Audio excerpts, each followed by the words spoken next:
Welcome back to Leadership Unpacked with the Business Book Club, where we explore the real-life applications of lessons from the most impactful business books. I'm Hannah Halley, and in this episode we're diving into the art and science of building a visionary team. We'll be pulling insights from Simon Sinek's Leaders Eat Last and Patrick Lencioni's The 5 Dysfunctions of a Team, with real-life stories from places like Pixar and Google. By the end of this episode, you'll have actionable strategies to foster trust, collaboration, and a shared vision in your own teams. So why are visionary teams so crucial? In Leaders Eat Last, Simon Sinek explains that teams that thrive share a sense of safety and belonging. Sinek's concept of the circle of safety emphasizes that great leaders extend their care beyond the numbers. They create environments where team members feel secure, valued, and willing to collaborate without fear of failure. Think about it. When people know they're safe from judgment and retribution, they're more likely to bring their best ideas forward. No one wants to be the person who shares a half-baked idea and gets a room full of eye rolls. But in visionary teams, those half-baked ideas often spark the fully baked aha moments. Even Einstein's ideas probably started as a what-if before turning into world-changing theories. Imagine someone rolling their eyes at him. Yeah, sure, Albert, of course time is relative. Now can we go back to the meeting agenda? To understand this in action, let's look at how Sinek's circle of safety played out at Next Jump, a tech company that has implemented the idea as a core part of its culture. Next Jump's leaders decided that no employee would ever be fired for performance alone. If someone was struggling, the company's first response was to help them improve through mentorship and support. This policy shifted the team's mindset from "I need to protect my position" to "I can contribute fully without fear." As a result, employees felt safe to experiment and collaborate openly, leading to higher levels of innovation and productivity. This concept isn't limited to smaller firms either. Google's Project Aristotle is another prime example. Google launched this project to uncover what made some of their teams outperform others. The researchers sifted through data and interviewed employees, expecting to find that teams composed of the smartest people would naturally be the most effective, but that wasn't the case. The standout factor was psychological safety, the same idea as Sinek's circle of safety. Teams where members felt comfortable taking risks and being vulnerable without fear of judgment performed better than those that didn't. Think about that for a moment. It wasn't raw talent or expertise driving success. It was trust and safety. This finding has influenced how Google approaches team building, prioritizing group norms that encourage open communication and empathy. And let's be real, who among us hasn't been in a meeting where you're mentally rehearsing what you'll say 50 times, only to blurt it out and realize, oh no, did I just pitch the world's worst idea? But in a team with psychological safety, your half-baked idea is just the first step to a fully baked innovation. Let's look at Southwest Airlines as another example. Under the leadership of Herb Kelleher, the company became a case study in how creating a culture of trust and safety could translate directly to business success. Kelleher believed in putting employees first, even above customers. He knew that if employees felt valued and trusted, they'd take better care of customers, and the business would thrive as a result. Kelleher's approach meant that employees felt empowered to make decisions on the spot without fearing backlash for small mistakes. This kind of safety encouraged employees to go the extra mile. There are countless stories of Southwest employees who took creative measures to help passengers, from cracking jokes over the intercom to personally ensuring travelers' needs were met during delays. What was the result of Kelleher's vision? Southwest became one of the most consistently profitable airlines in an industry where most competitors struggled to stay afloat. The company's high level of employee engagement and trust translated directly into outstanding customer service and long-term loyalty. So, why should you care about building a visionary team with a strong sense of safety? The answer is simple. It's the key to sustainable success. When employees know they can speak up, make suggestions, and even admit to mistakes without fearing consequences, the entire team benefits. Challenges are tackled head-on, creativity flourishes, and you move from a me-first culture to a we-first culture. I've seen teams where the lack of safety led to a silent room effect, where everyone just nodded to keep the peace and waited for the meeting to end. But I've also seen teams that embodied these principles, where debates were lively, solutions were creative, and everyone left the room feeling heard and energized. The difference? Trust and safety. And that's the foundation of every visionary team. Next, we'll look at Patrick Lencioni's take on why some teams struggle and how to avoid these pitfalls. We'll also explore how visionary teams can overcome dysfunctions to build a culture that thrives on trust and constructive conflict. Stay with us. Now, let's shift our focus to Patrick Lencioni's The 5 Dysfunctions of a Team, a must-read for anyone wanting to understand why some teams click and others fall apart faster than a house of cards in a windstorm. Lencioni identifies 5 common dysfunctions that plague teams, creating a chain reaction of problems that can derail even the most well-intentioned groups. Let's break these down one by one and look at how visionary teams tackle them head-on. 1. Absence of trust. This is the foundation for all the other dysfunctions. Without trust, team members won't be vulnerable with each other, leading to a lack of openness. 2. Fear of conflict. Teams that don't trust each other avoid healthy debates, resulting in poor decision-making. 3. Lack of commitment. If team members don't engage in open conflict to share their perspectives, they won't fully commit to decisions. 4. Avoidance of accountability. Without commitment, holding each other accountable feels risky. 5. Inattention to results. When accountability slips, team members may start prioritizing individual success over collective goals. Sound familiar? Most of us have been on teams where at least one of these dysfunctions was present. And when trust isn't there, it's like trying to build a house on sand. You can try, but it's going to collapse the moment there's a strong breeze. Let's start with the first dysfunction: absence of trust. Lencioni argues that trust isn't about predictive trust, where you know someone will complete a task. It's about vulnerability-based trust, where team members are willing to admit mistakes, share their weaknesses, and ask for help. This is where many teams falter, because admitting vulnerability can feel risky. Remember Google's Project Aristotle that we discussed earlier? It's relevant here too. The project revealed that psychological safety, closely related to trust, was the most critical factor in team success. When team members trusted each other enough to be vulnerable, they felt safer sharing ideas and taking risks. This trust laid the groundwork for open communication and collaboration. Another compelling example comes from Ray Dalio at Bridgewater Associates, the largest hedge fund in the world. Dalio built a culture of radical transparency where trust and openness were non-negotiable. Meetings were recorded and feedback was given openly, even if it meant telling the boss that his idea wasn't great. The result? A team dynamic where trust wasn't just encouraged, it was expected. Dalio's team members knew that admitting a mistake or a blind spot wasn't going to end their career. It was just another step in improving as a team. Now, you don't need to record all your meetings or put every decision under a microscope like Dalio, but creating an environment where team members feel safe to say, "I need help," or "I don't know," can be game-changing. The second dysfunction, fear of conflict, is often misunderstood. We're not talking about shouting matches or office drama. We're talking about healthy, constructive debate. Lencioni points out that without trust, teams shy away from conflict, resulting in shallow discussions and less effective solutions. This is where Pixar's brain trust meetings shine again. These sessions are famous for their candid discussions. The key here is that the team has cultivated trust, allowing them to engage in intense debates without taking it personally. They understand that the conflict isn't about tearing down the person, but improving the work. It's why Pixar consistently produces groundbreaking films. They know that innovation is born from challenging ideas and letting the best solutions emerge from open discussions.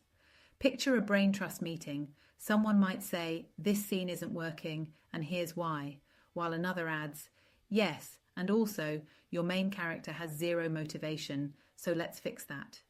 It's like a roast, but for the good of the film. The director doesn't walk out thinking, "They hate me." Instead, they think, "My film is going to be better." Moving on to the third dysfunction, lack of commitment. If teams don't engage in open and honest debates, they won't fully buy into the final decision. This can lead to hesitancy, second-guessing, and missed opportunities.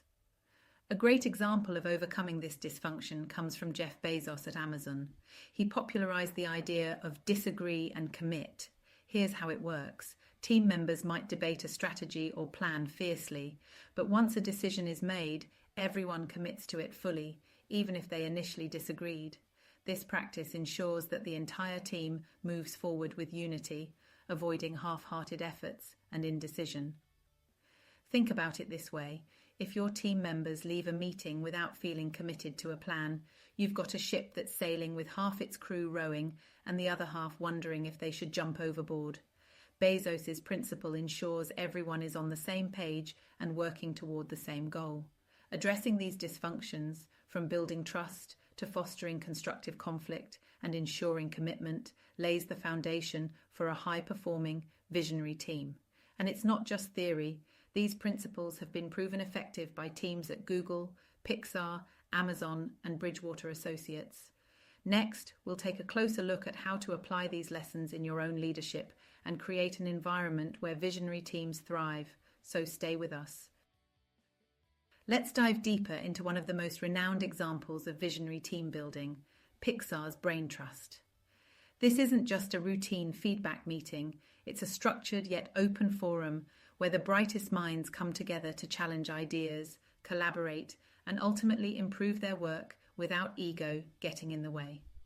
The Brain Trust began as a way for Pixar's filmmakers to show their early drafts to trusted peers who would then give candid, constructive feedback. The brilliance of this method lies in the trust and shared purpose that underpins the entire process. Directors and team members know that while feedback might be intense, it's always aimed at improving the work, not criticizing the person behind it. Imagine working on a project for months, pouring your heart into it, and then presenting it to a room full of colleagues who are ready to pick it apart. It sounds nerve-wracking, right? But at Pixar, they've cultivated a culture where this isn't just accepted, it's celebrated, because they understand that the end goal is the same for everyone, creating the best possible film. A classic example of the brain trust in action was during the development of the original Toy Story. Early drafts had significant problems, particularly with the character of Woody. Initially, Woody was written as overly sarcastic and unlikable, a far cry from the beloved character we know today. The brain trust sessions allowed for brutally honest feedback, pointing out that Woody's personality needed a major overhaul. Instead of taking offense, the team embraced the feedback, reworked the script, and transformed Woody into the flawed but lovable leader who became a cornerstone of Pixar's success. So, what makes the brain trust so effective? It's rooted in trust and a shared sense of purpose. Everyone in the room knows they're working toward a common goal, so feedback is taken as an opportunity, not a personal attack. This aligns perfectly with what Simon Sinek calls the circle of safety in Leaders Eat Last and Lencioni's emphasis on vulnerability-based trust in the 5 dysfunctions of a team. Ed Catmull, the former president of Pixar, was a strong advocate for the brain trust process. He believed that creativity couldn't thrive in a vacuum. Catmull would often say that getting the first version wrong was expected. What mattered was that the team had the courage to put it out there and improve it. By fostering this type of culture, Pixar avoided the dysfunctions that plague many teams, such as fear of conflict or a lack of commitment. Instead, their process bred innovation, transparency, and resilience. Think about that.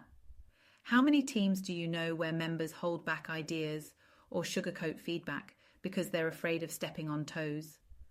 Pixar has shown that when trust is at the core, feedback becomes a tool for progress, not a cause for resentment.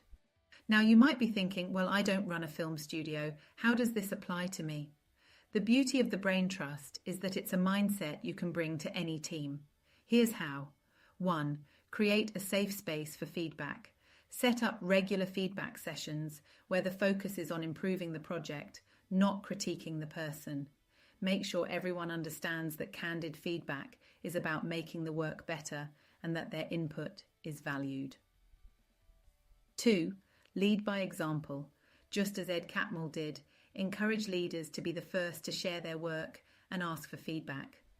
This shows the team that vulnerability is not a weakness, but a strength.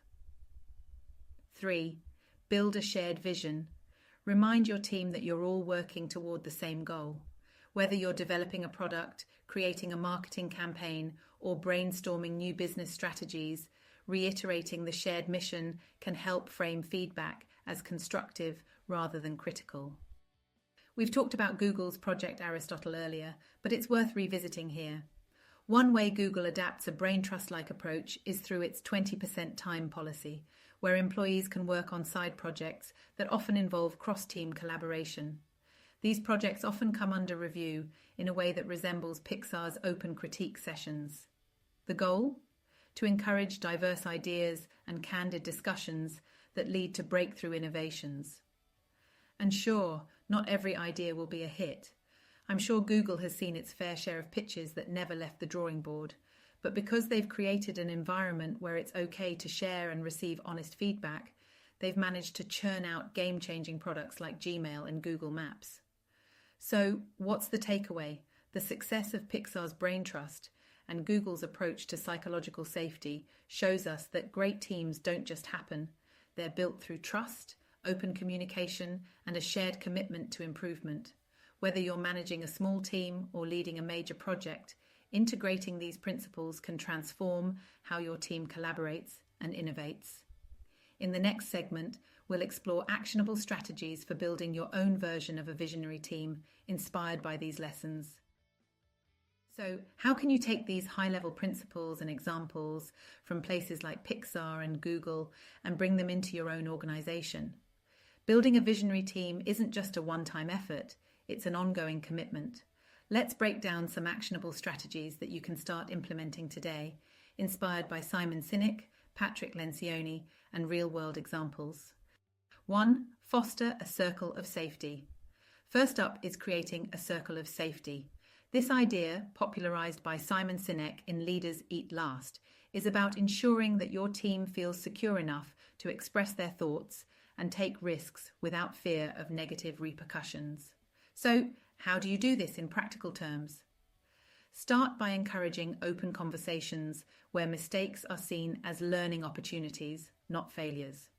Make it clear that feedback is a tool for growth, not a reason for shame. Consider Next Jump, the tech company we discussed earlier. Their no-fire policy is a powerful example of a circle of safety in action. When employees know they won't be fired for making mistakes and that their development is a shared priority, they become more willing to take risks and contribute fully. This builds a sense of psychological safety that encourages innovation and collaboration.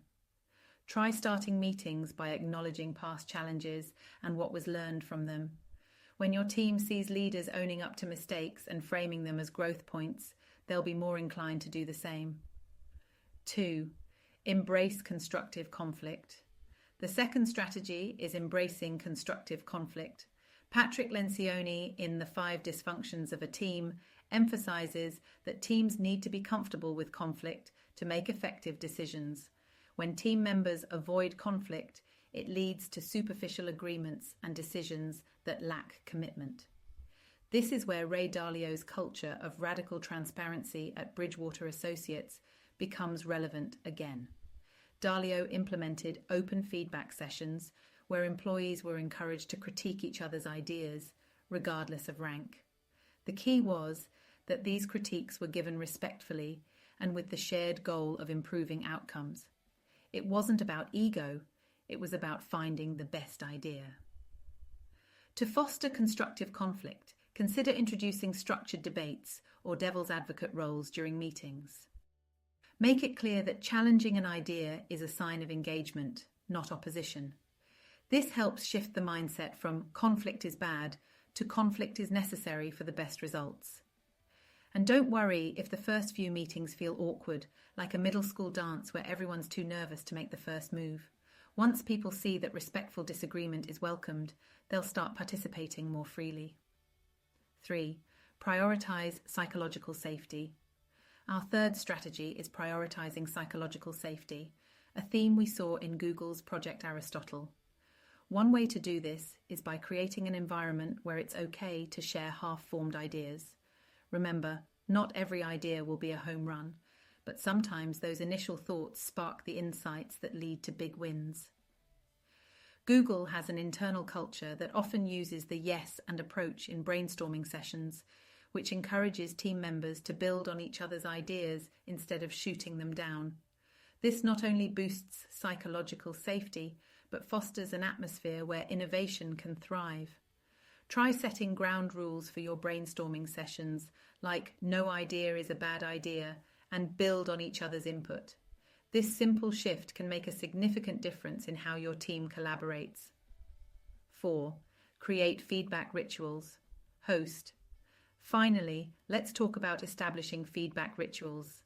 This strategy takes inspiration from Pixar's brain trust meetings. While you may not be directing a blockbuster movie, you can still create a system where regular, open feedback is part of your team's DNA. An example of this outside the film industry is Adobe's check-in system. Adobe ditched traditional annual performance reviews in favor of continuous informal feedback. This change helped foster a culture where employees receive constructive input year-round, enabling them to adapt and grow more quickly. You don't need to overhaul your entire feedback process to create impactful change. Start small. Implement monthly feedback sessions where team members can present projects in progress and receive input focused on improvement. Encourage everyone to ask, what can we do to make this better, instead of pointing out what's wrong? And remember, feedback sessions don't need to feel like a dental appointment. If you set the tone right, your team will actually look forward to them because they add value and offer support. So, to recap, building a visionary team is about more than just assembling talented individuals. It requires creating a circle of safety, embracing constructive conflict, prioritizing psychological safety, and embedding regular feedback rituals. These strategies create an environment where trust and collaboration thrive, ultimately leading to better outcomes and stronger teams. All right, as we come to the end of this deep dive into building a visionary team, let's take a moment to tie everything together and give you some final actionable takeaways. We've explored the importance of trust, psychological safety, constructive conflict, and consistent feedback. But what does that look like when put into practice in your own leadership journey? Let's break it down. 1. Foster a circle of safety. Inspired by Simon Sinek's "Leaders Eat Last," this strategy involves creating an environment where team members feel safe to share ideas, take risks, and admit mistakes. Whether it's through open discussions or supportive policies like those at Next Jump, remember, when people feel secure, creativity and productivity soar. 2. Embrace constructive conflict. Patrick Lencioni taught us in The 5 Dysfunctions of a Team that avoiding conflict leads to superficial harmony and poor decision-making. Take a page from Pixar's Brain Trust or Ray Dalio's Radical Transparency at Bridgewater Associates and encourage open, respectful debate. Just make sure your team knows that the goal is to improve ideas, not critique individuals. 3. Prioritize psychological safety. As Google's Project Aristotle showed, psychological safety is the most crucial factor for team success. Create a space where half-formed ideas and what-if questions are welcomed, not dismissed. When people know they can share without fear, innovation can truly thrive. 4. Create feedback rituals. Continuous feedback, like Adobe's check-in system or Pixar's brain trust sessions, ensures that growth and improvement are constant. Start by embedding smaller feedback rituals, like monthly team check-ins focused on constructive input. So, where do you begin? Perhaps try introducing one new practice to your team. Maybe it's starting your next meeting with a reminder that all ideas are welcome, or creating a mini brain trust session to review an ongoing project. The key is to start somewhere. And remember, building a visionary team doesn't happen overnight. It's the small, consistent efforts that build trust, encourage collaboration, and lead to extraordinary results over time. Think about this. Pixar didn't become a world-class creative powerhouse by playing it safe, and Google didn't become a tech giant by avoiding difficult conversations. These companies excelled because they embraced the messy, collaborative process of building visionary teams. And if they can make it work with teams tackling multi-million-dollar projects, you can apply these principles to your team too, no matter the scale. And hey, even if your first attempt feels a bit chaotic, like a meeting where everyone suddenly decides to play devil's advocate at once, know that it's all part of the process. Remember, the path to success is paved with good feedback and the occasional awkward silence. Before we close, here's something to think about. What's one change you're willing to make to build a stronger, more collaborative team? I'd love to hear your thoughts, so share them in the comments or on social media with the hashtag #TheBusinessBookClub. Your insights could inspire others to take that first step too. Thanks for joining me in this episode of Leadership Unpacked. Next episode, we'll be exploring Leading Through Change with lessons from Who Moved My Cheese by Spencer Johnson and stories from companies that navigated major pivots successfully. It's going to be full of practical insights for managing transitions and adapting to new realities, so don't miss it. Until then, keep fostering trust, embrace healthy conflict, and build teams that challenge and inspire each other to reach new heights. Thanks for tuning in, and remember, great teams aren't born, they're built.